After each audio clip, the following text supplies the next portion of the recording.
हिमालको काखो हो, महाभारत पर्वत श्रृङ्खला हो, तपाईँको सुनौलो फाँट हो,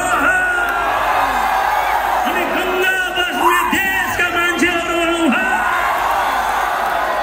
तपाईँहरू कतिजना रहरले थोरैजना, धेरैजना रहरले होइन, धेरैजना करले, थोरैजना रहरले, धेरैजना पढ्नलाई, थोरैजना पढाउनलाई, धेरैजना सिक्नलाई, थोरैजना सिकाउनलाई, धेरैजना धन कमाउनलाई, थोरैजना रहरलाई यो महान अस्ट्रेलिया देश आइपुग्नु भएको छ।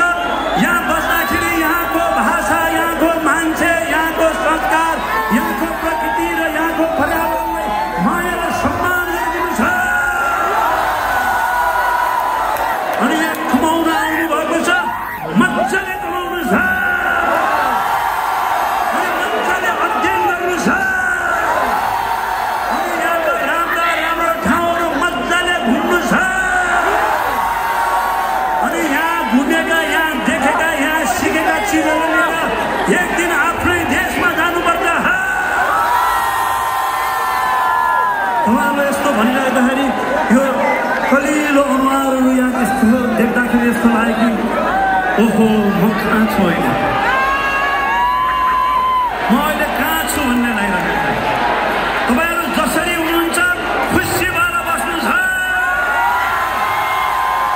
सिक्न आउनुभयो त मजाले सिक्नु छ।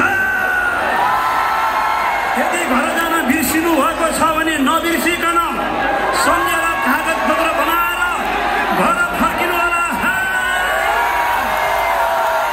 एक दिन हाम्रो देश सुनौलो बन्छ बन्छ बन्छ बन्छ बन्छ बन्छ बन्छ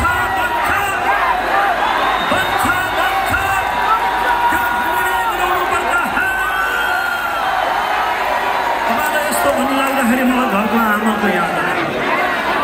बुढी आमा तपाईँको बाटो हेरेर बसेको हुनसक्छ, बुढा बा तपाईँको बाटो हेरेर बसेको हुनसक्छ, बाजे बजै मामा माइजू काका काकी फुपू फुपाजू दिदी भिनाजू सबैजना तपाईँको बाटो हेरेर बसेको हुनसक्छ।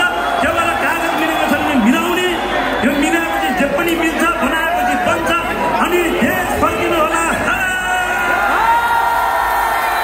ओहो यो चैतको आज 17 गते, अब हिमालमा हिउँ चाहिँ सेप्टे ढाकिसक्यो होला, खरगरमा भेडा बाख्रा पुगिसक्यो होला, ए मकै छर्ने बेला भइसक्यो, खराङ गुरुङ काँक्रा फर्सी रोप खराङ गुरुङ उड्दै हिमाल